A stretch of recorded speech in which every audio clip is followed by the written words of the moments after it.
Bismillah. Assalamualaikum warahmatullahi wabarakatuh. Alhamdulillah. Wa nahmaduhu wa nasta'inuhu wa nastaghfiruh. Wa na'udzu billahi min shururi anfusina wa min sayyiati a'malina. May yahdihillahu fala mudilla lahu wa may yudlil fala hadiya lahu. Asyhadu an la ilaha illallah wa anna Muhammadan abduhu wa rasuluh. Nusalli wa nusallim ala rasulina Muhammad wa ala alihi wa sahbihi wa man tabi'ahum bi ihsanin ila yaumil qiyamah, amma ba'd. Fa inna khairal kalami kalamullah, khairal hadi hadi Muhammadin sallallahu alaihi wasallam, wa syarrul umuri muhdatsatuha wa kullu muhdatsatin fid dini bid'ah wa kullu bid'atin dhalalah wa kullu dhalalatin finnar. Akhwani wa akhwati fillah, jamaah kajian Ahad Pagi rahimani wa rahimakumullah. Kita awali dengan memanjatkan rasa syukur kita kepada Allah Subhanahu wa taala.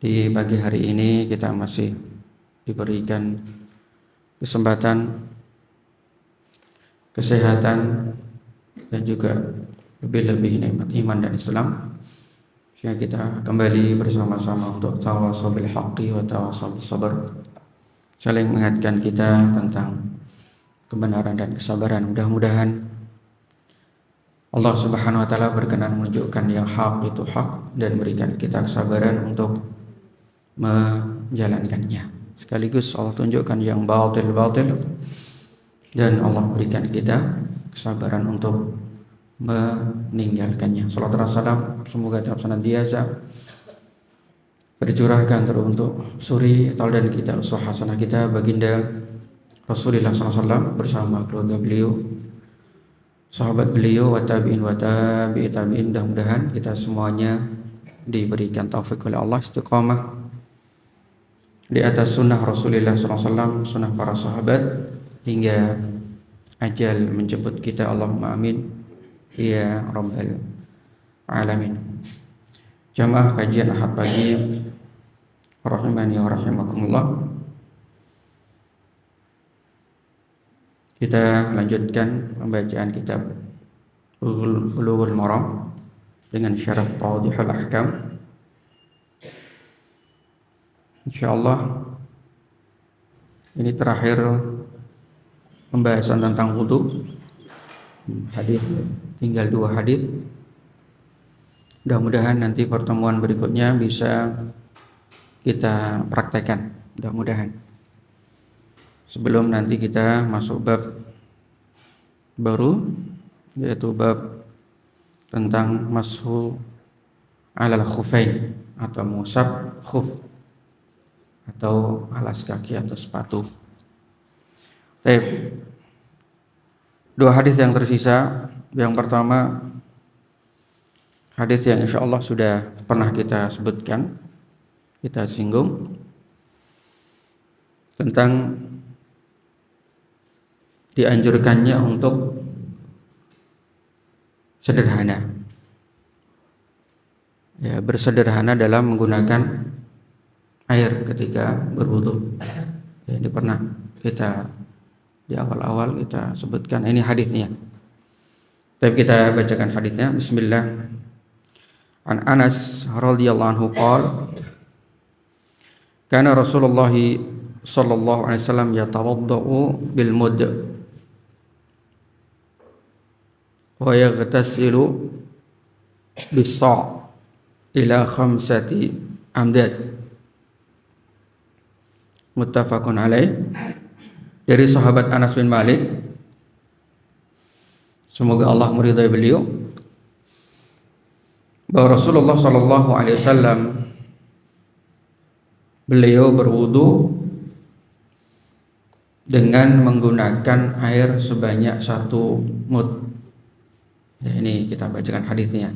Ya, sekali lagi pernah kita sampaikan secara sekilas. Saya ulang lagi, Rasulullah SAW berwudu dengan menggunakan air 1 mud. Wa yaghtasilu bis-sa', dan beliau mandi dengan menggunakan air sebanyak 1 sa'.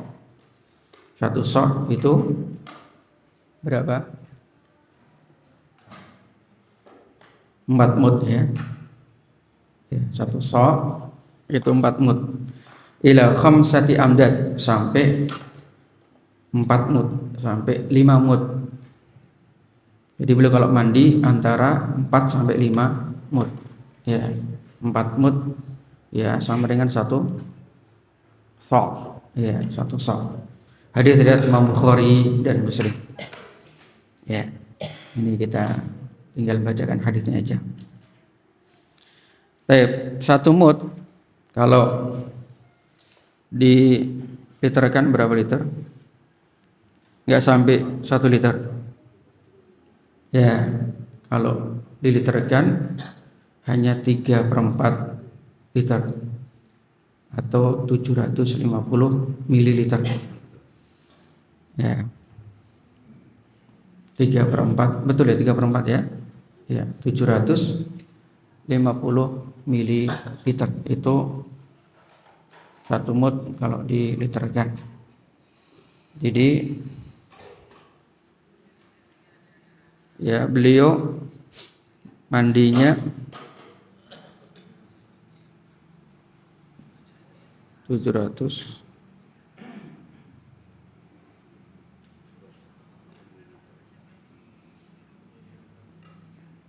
Saya tadi nyebutkan berapa? 700, bukan 50. Oh, betul ya? Ya, 750 ml. Baik.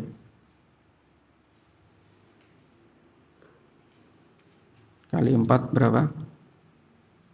3 liter. 3 liter ya? Iya. Betul. Kalau kali 5, 750 berapa? Ya, 7 liter, 3/4 liter. Jadi beliau mandinya, kalau mandi cuma antara 3 liter ya sampai 4 liter.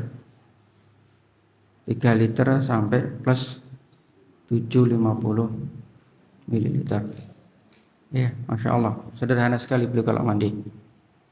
Ini bukan karena ada orang yang mengatakan, lah itu kan di sana nggak ada air, Arab kan daerah panas, makanya beliau ya menggunakan air sedikit, bukan karena ya nggak ada air, bukan karena ada air, tapi memang nggak ada air.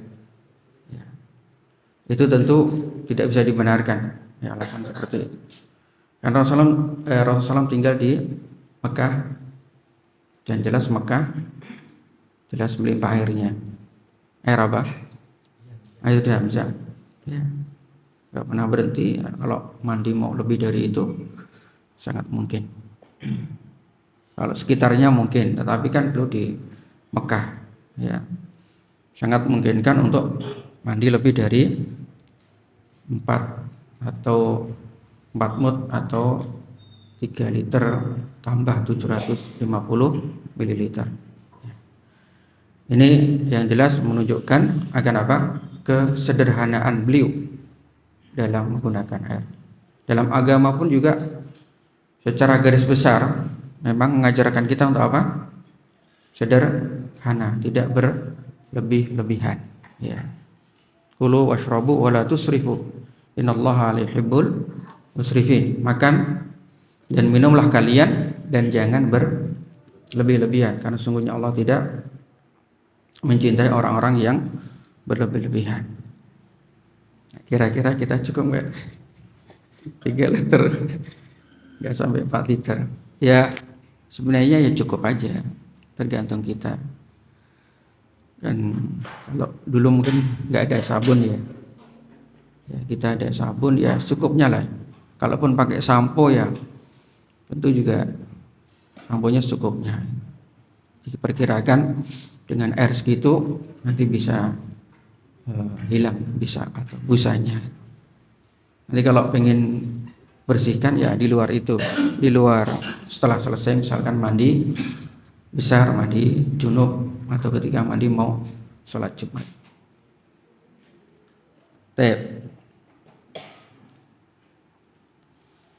Kalau digramkan ya berapa gram? Nanti ukuran untuk zakat ya. Kan zakat itu zakat fitrah berapa? 1 sok. 1 sok tadi 4 mud. Kalau digramkan 1 mud itu di sini disebutkan 625 gram. Itu kalau digramkan 625 gram kali 4 berapa? 2,5 kilogram. Maka kalau ada yang bulatkan jadi 3 kilo ya, kalau dibulatkan jadi 3 kilo ya tak? Tapi kalau diukur secara menjadi 2,5 kilogram beras. Itu untuk ukuran 1 sok zakat fitrah. Oke. Inti dari hadis yang tadi kita sampaikan sudah kita pernah sebutkan di awal-awal. Nah, kita bacakan hadisnya pagi hari ini. Yang intinya bahwa kita dianjurkan untuk bersuci ya dengan sesederhana mungkin air yang kita gunakan ya. Dan tentu belum melakukannya dengan ukuran seperti itu, yaitu sudah mencukupi untuk kita berwudu ataupun ketika kita mandi besar atau mandi junub, gitu ya. Tinggal karena mungkin kita sudah terbiasa, ya biar tinggal kita melatih saja, ya, latihan untuk bagaimana kita menyesuaikan atau menjalankan apa yang menjadi tuntunan baginda Rasulullah SAW. Karena tentu ya bisa, kalau Rasulullah bisa melakukan, tentu kita juga bisa melakukannya. Wudu tidak sampai 1 liter. Yang mengkontaknya sekarang pakai keran ya, agak susah ya. Kemarin kita sebutkan juga hampir rata-rata keran kita, keran kalau yang otomatis kan sudah ada ya. Jadi kita masukkan tangan terus nanti keluar air gitu kan. Nah, tapi kan ini keran ini kan masih sangat jarang dan mahal ya. Rata-rata begini ya memang harus dilatih gini terus ya susah juga. Tapi bismillah ya, mudah-mudahan bisa. Buka tutup ya, kalau memang itu memungkinkan untuk itu bisa kita latih. Atau kalau enggak, kalau di rumah bisa pakai apa? Gayung ya.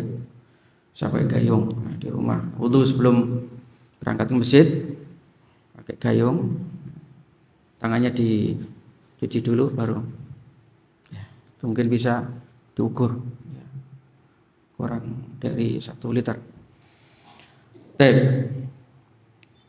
Hadis Bukhari Muslim. Hadis terakhir ya. Ini hadis terakhir tentang bab wudu. Mudah-mudahan nanti pertemuan berikutnya kita prakteknya, mudah-mudahan ya, terus baru masuk ke bab berikutnya. Kita bacakan hadisnya. Bismillah. An Umar radhiyallahu anhu qala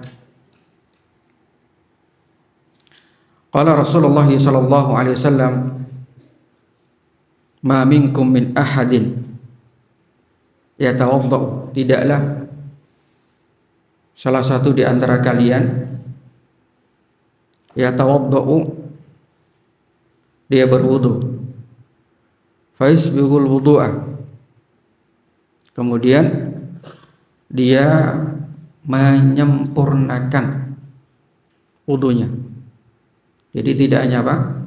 Sekedar wudu, tetapi menyempurnakan dari bilangannya.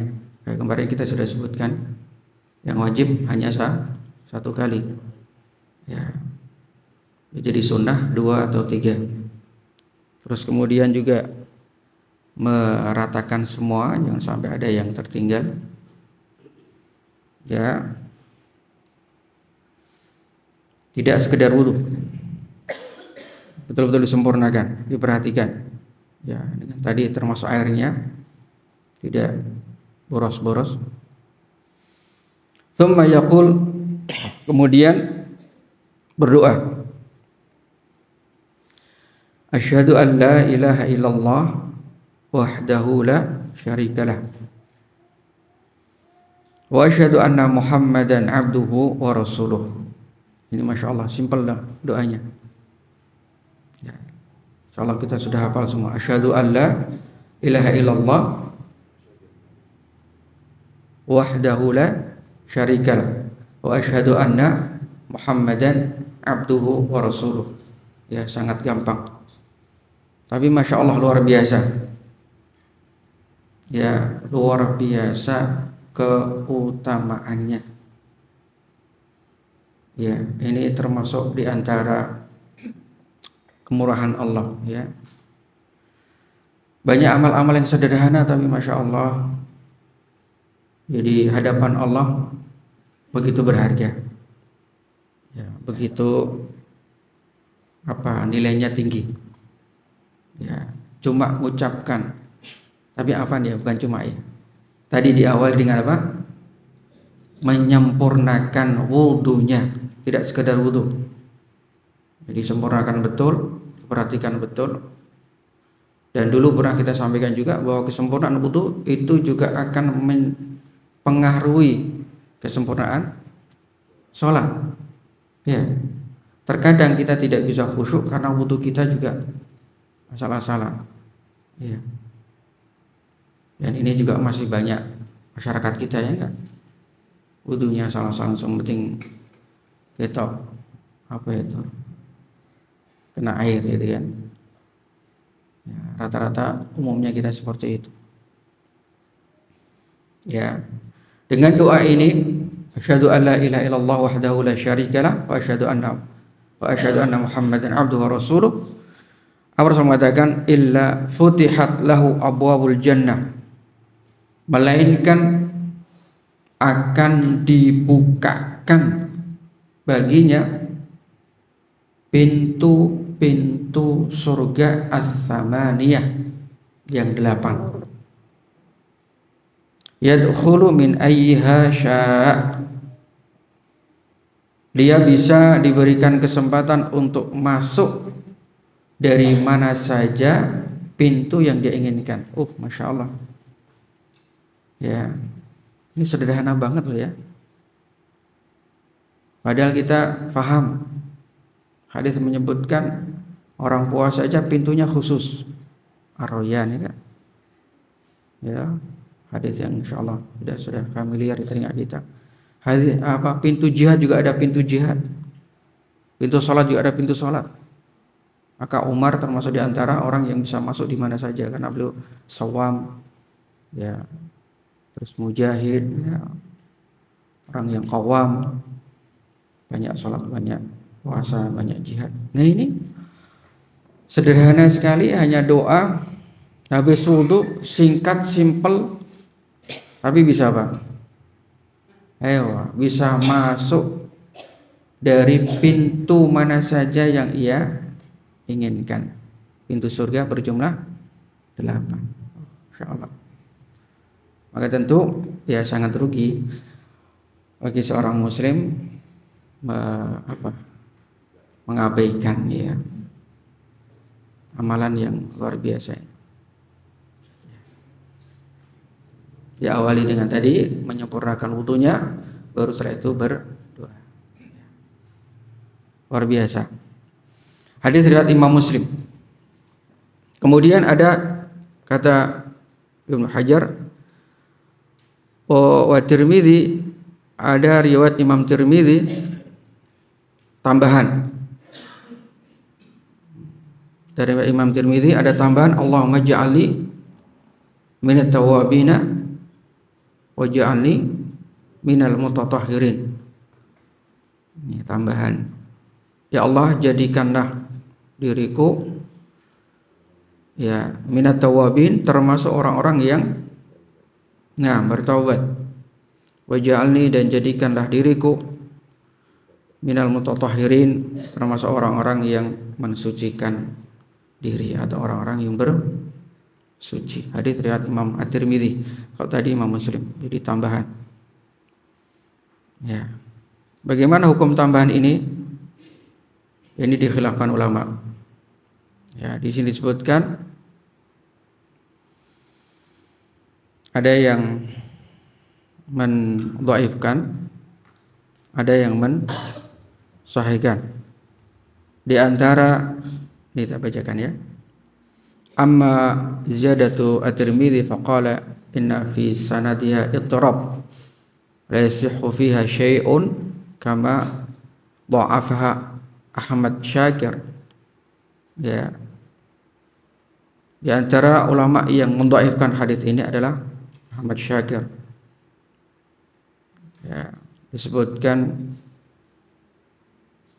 ya ada beberapa riwayat, intinya beliau tidak mensahihkan. Dan di antara ulama yang mensahihkan adalah sekarang ya Syekh Al-Albani rahimahullah, beliau mensahihkan, termasuk Syekh bin Baz juga. Ya. Hadis ini sahih. Alasannya apa? Alasannya ada beberapa jalur periwayatan. Kalau tadi riwayat dari siapa? Umar. Kalau Imam Muslim hanya sampai wa anna Muhammadan abduhu rasuluh. Kalau Imam Tirmidzi tadi ada tambah tadi. Itu dari sahabat Umar. Setelah diteliti, Syekh Albani, Syekh bin Baz rahimahullah, ternyata ada riwayat jalur yang lain dari sahabat Anas bin Malik. Ya. Yang diriwayatkan oleh Imam Hakim, At-Tabrani, Al-Bazzar dalam beberapa kitab. Intinya apa?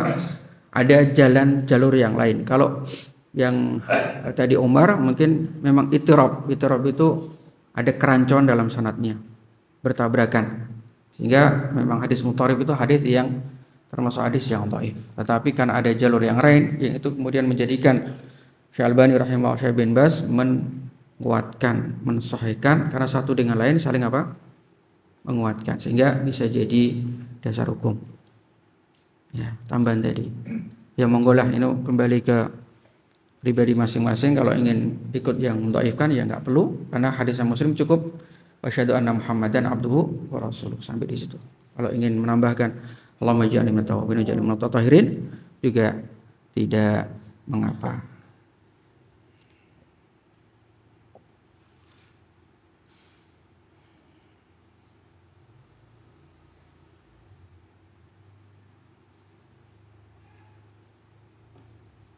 Nah ya, juga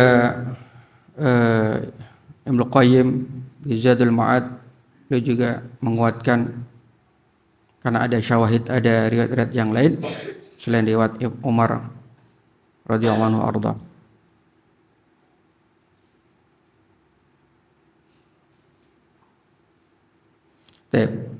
Kita bacakan berapa faedah dari hadis ini yang beliau simpulkan. Saya Shalih Munajjid. Yang pertama, fadilatul wudu' wa ma ya'udu ala sahibihi min thawabil jazil. Ya, ini insyaallah sudah mafhum. Dari makna zahir pun juga sudah kita pahami. Kata beliau, ini menunjukkan akan keutamaan wudu dengan pahala yang begitu besar. Ya, sekali lagi ya kita belajarkan untuk kita apa? Amalkan, ya.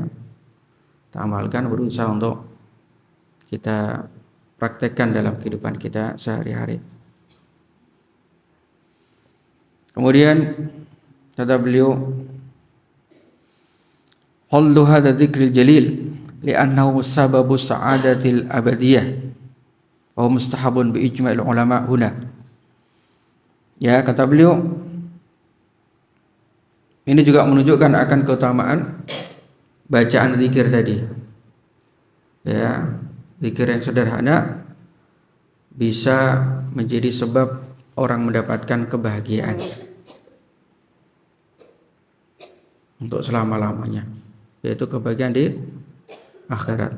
Dan ijma' ulama sepakat hukumnya apa? Sunnah, enggak wajib. Tapi sekali lagi ya, iman lah ya. Ya, meskipun enggak wajib, ya tetap sebagai seorang muslim iman kalau kita ya luputkan.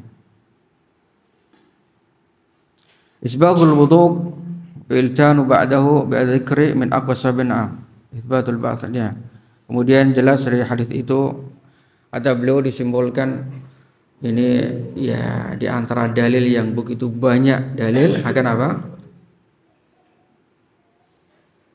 Itsbatul ba'ts wal jaza. Adanya kehidupan setelah kematian ya. Kalau sudah dalilnya sudah seabrek, salah satunya ini kata beliau. Ya, karena adanya berita Rasulullah bahwa surga itu memiliki 8 pintu. Ya. Salah satu di antara dalil dari banyaknya dalil bahwa kehidupan kita di dunia ini tidaklah selamanya. Kita hanya ya Rasulullah mengatakan mali wa mali dunya. Ya, saya dengan dunia itu apa? Ya, wa dunya wa mad dunya illa ka abir sabil. Ya. Atau orang yang jalan yastadillu tahta syajarah thumma tarakaha. Ya, Rasulullah mengingatkan kepada kita dunia ini ya ibarat orang yang sekedar menyeberang jalan. Kalau nyeberang jalan kan nggak mungkin berdiri di tengah, gitu. Karena ada tujuan yang dia ingin capai. Ya, itulah dunia. Dan atau kata beliau seperti orang yang safar yang sebentar mampir di bawah apa itu pohon beristirahat sebentar, kemudian nanti dia kalau sudah saatnya harus berangkat lagi. Itulah dunia kata Rasulullah. Dan kalau kita berpikir juga, kalau kita bisa ngambil hikmah dari cerita ayahanda kita ya, Nabi Adam alaihissalam dan ibunda kita Hawa, ya itu hikmah yang terbesar apa kira-kira? Wa qulna habitu ba'dukum li ba'din adu wa lakum fil ardi mustaqarrun wa mata'un ila hin. Apa yang bisa kita ambil hikmah itu? Ayahanda kita Allah turunkan dari surga hanya karena apa? Suatu kesalahan. Ya toh? Karena surga itu memang ya tempat orang-orang yang bersih. Maka kalau orang yang masih ada dosa ya nanti mampir dulu ke neraka. Bersihkan. Surga itu tempat orang yang tidak ada dosanya. Itu surga. Maka bapak kita ayahanda Nabi Adam, karena dia melakukan satu perbuatan dosa, hanya satu loh ya. Ya harus dikeluarkan. Karena surga tempat orang-orang bersih dari dosa. Maka pesannya Allah, wa qulna habitu ba'dukum li ba'din adu. Wahai Adam dan kamu juga iblis, kalian turun di bumi dan kalian akan menjadi saling bermusuhan, anak keturunan kalian, Adam dan anak keturunan kamu, dan kamu iblis dan anak keturunan kamu. Iblis juga nikah ya, enggak nikah enggak tahu. Yang jelas punya pasangan ya, punya anak keturunan. Itu ba'dukum li ba'din adu. Ya, kalian akan menjadi saling bermusuhan sampai hari kiamat. Makanya musuh yang nyata itu ya setan anak keturunan iblis itu. Dan kebetulan memang iblis diberikan kesempatan oleh Allah untuk apa?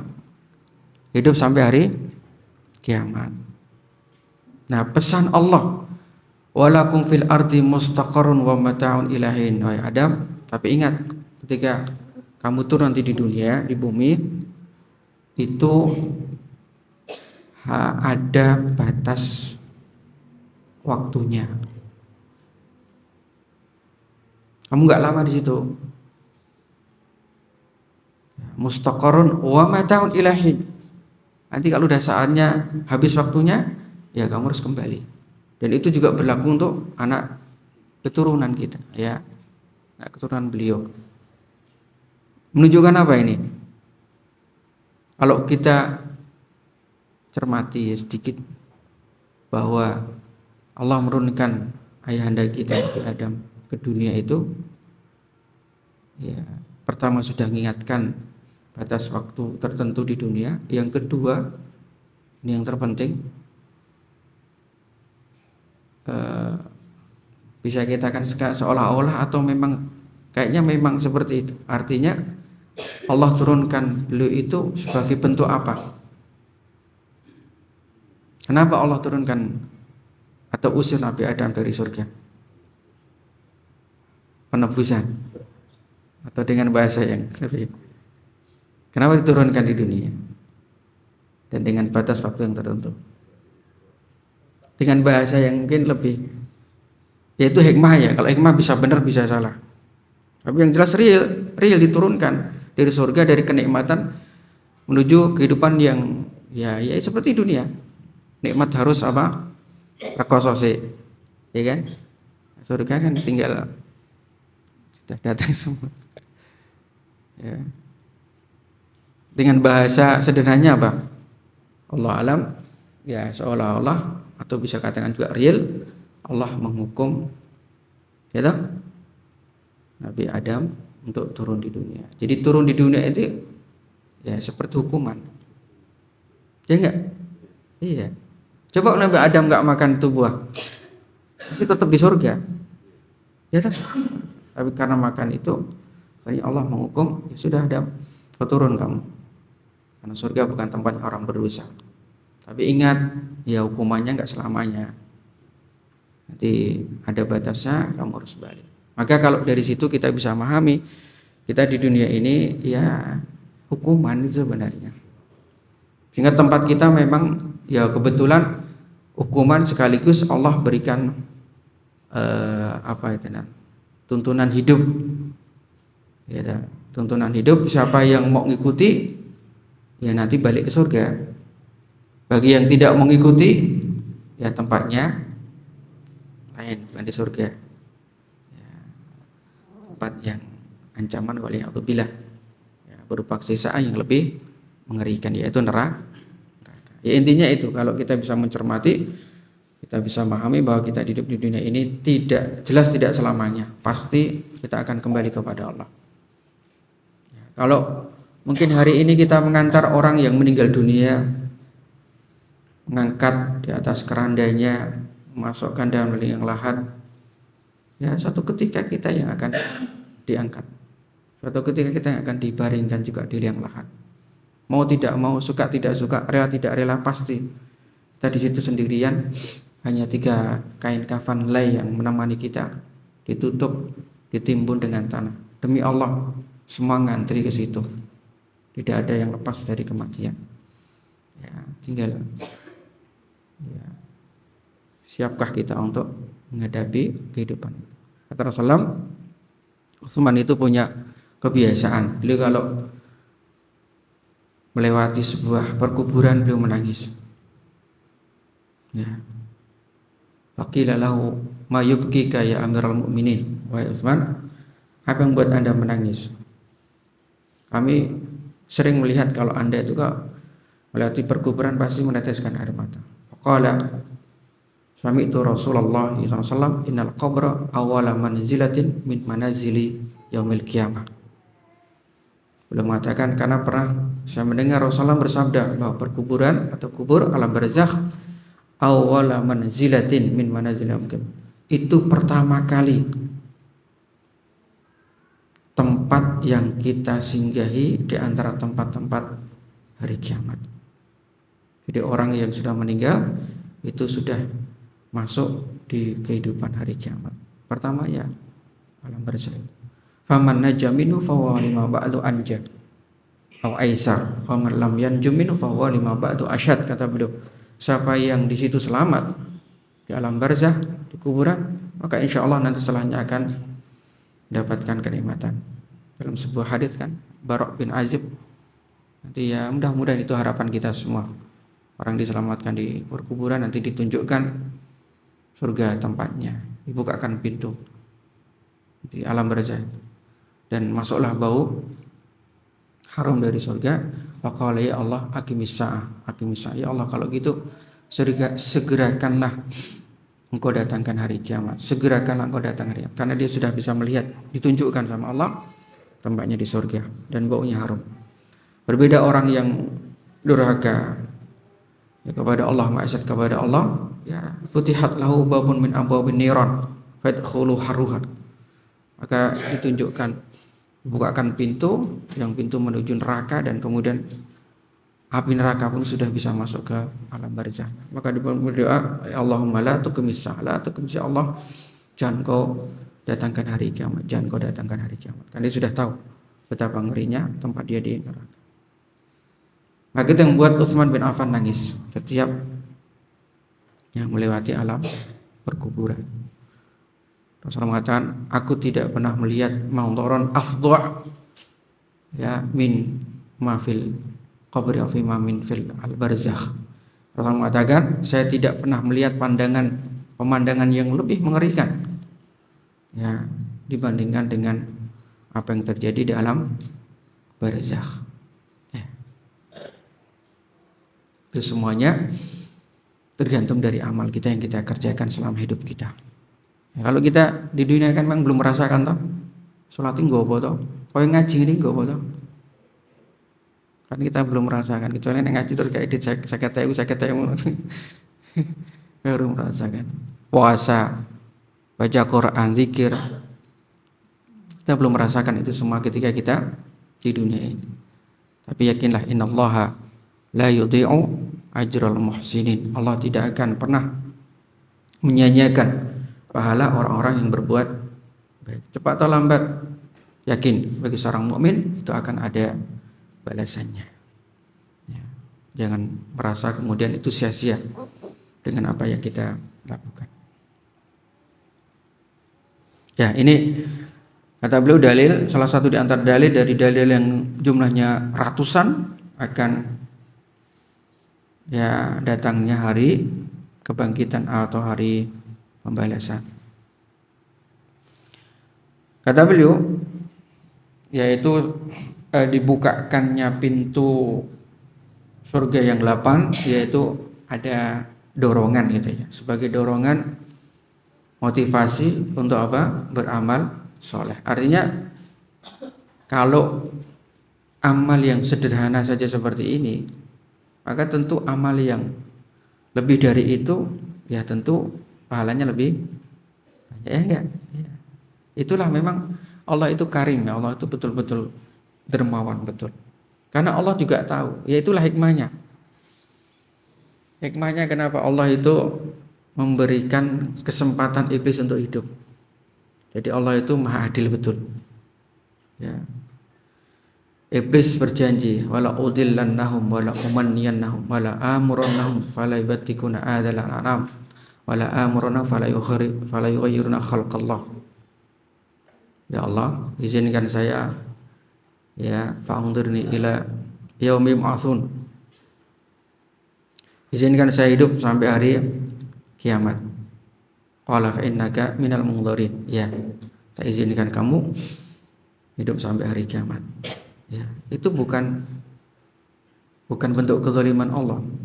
Karena Allah juga kemudian membuka pintu-pintu kebaikan selebar-lebarnya gitu loh. Terus menjanjikan ya mengiming-imingi siapapun di antara hamba-hambaku yang dia bertobat sebelum apa? Yughayyir rohnya sampai kerongkongan dan sebelum waktunya habis untuk tobat, ya fa'atubu alaih, maka aku akan terima tobatnya. Jadi yo bijaksana sih ngasih kesempatan iblis, ya. Tapi di satu sisi Allah juga murah gitu loh, nggak pelit gitu loh.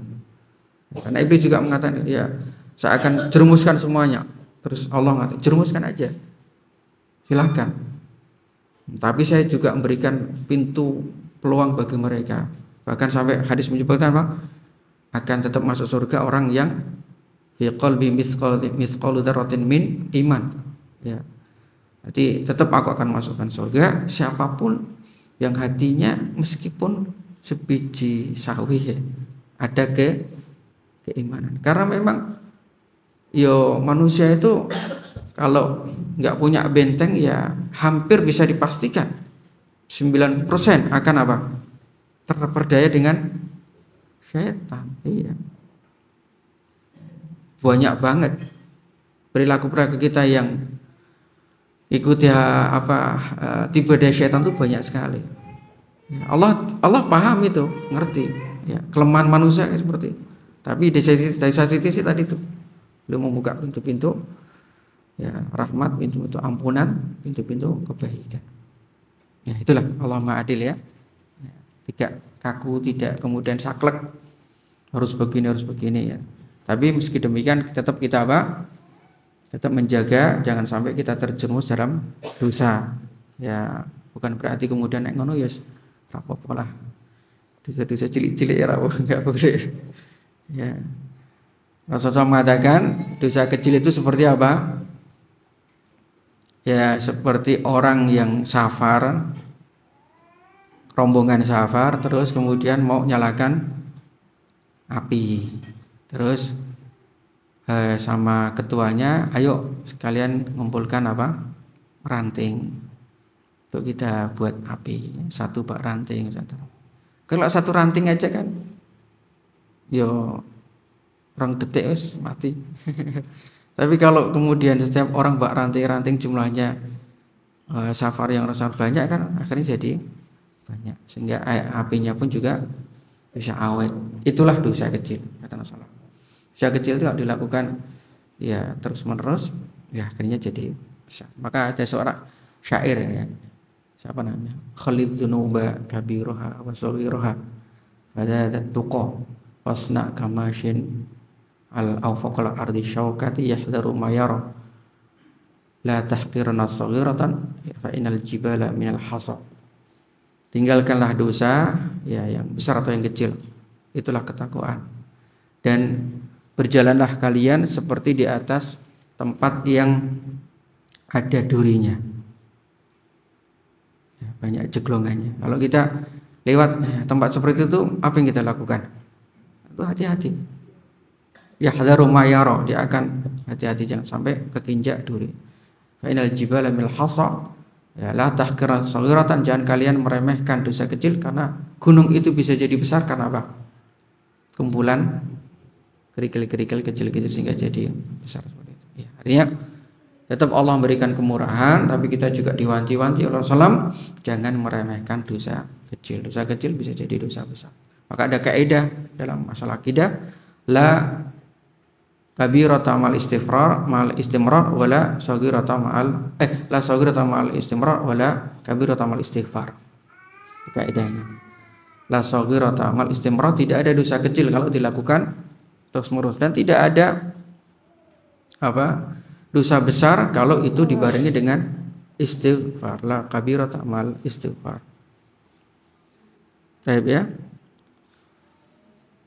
Ini kayaknya intinya sama sih, ya. Ibnu Qayyim menyebutkan kalau ada zikir-zikir di pertengahan wudu maka semuanya hadisnya dhaif, enggak bisa jadi dasar hukum. Ya. Pernah dengar enggak ada anjuran atau doa? Anak belum dengar. Enten Pak, ya. Jadi setiap habis ngusap anggota tubuh wudu terus berdoa. Ada enggak? Kata Ibnu Qayyim itu semuanya hadisnya dhaif dan enggak bisa jadi dasar hukum. Ya, enggak ada. Adanya habis wudu tadi itu. Itu kata Ibnu Qayyim. Ibnu Shalah juga mengatakan demikian, la yasih. Ibnu Hajar juga mengatakan jalannya dhaifatun jiddan, hadis lemah semua, pokoknya nggak bisa jadi dasar. Ya. Tapi ya, udah jam 6. Mungkin ini yang bisa kita sampaikan di pagi hari ini.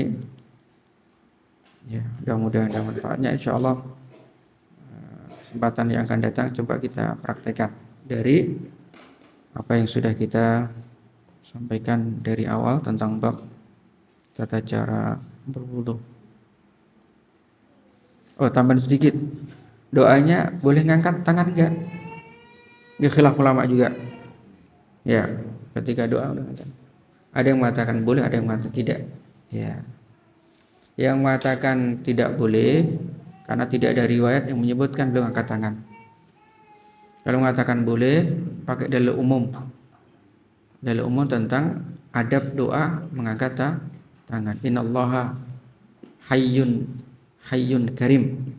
Allah itu maha malu dan maha dermawan. Ya. Kalau ada seorang hambanya mengangkat kedua tangannya, fayruddahuma sifron. Belum, atau Allah malu kalau ada seorang hamba yang angkat kedua tangan dalam doa terus kemudian setelah lepaskan dalam kondisi sifron, ya, kosong, nggak dapat apa. Artinya ya itu adab doa begitu besar ketika orang berdoa dengan kedua angkat tangannya, menjadi peluang untuk dikabulkannya doa orang tersebut. Yaitu bagi yang mendasarkan dianjurkan juga tetap mengangkat kedua tangannya. Kalau Syekh bin Baz tidak, Syekh Utsaimin tidak. Ya. Tidak dianjurkan. Tapi monggo ya, nanti jangan kalau lihat ada orang angkat tangan jangan kemudian enggak boleh. Itu kembali ya semuanya dasar gitu ya. Ya, karena sekali lagi ana nyampaikan berkali fikih itu luas. Ya, fikih itu luas, selama itu mu'tabar khilaf di kalangan ulama salaf kita, maka insyaallah ya tidak mengapa. Kecuali kalau ada khilaf-khilaf yang baru mu'tabar, ya itu baru tentu kita milih yang lebih kuat. Subhanakallah bihamdika asyhadu an la ilaha illa anta astaghfiruka wa atubu ilaik. Assalamualaikum warahmatullahi wabarakatuh.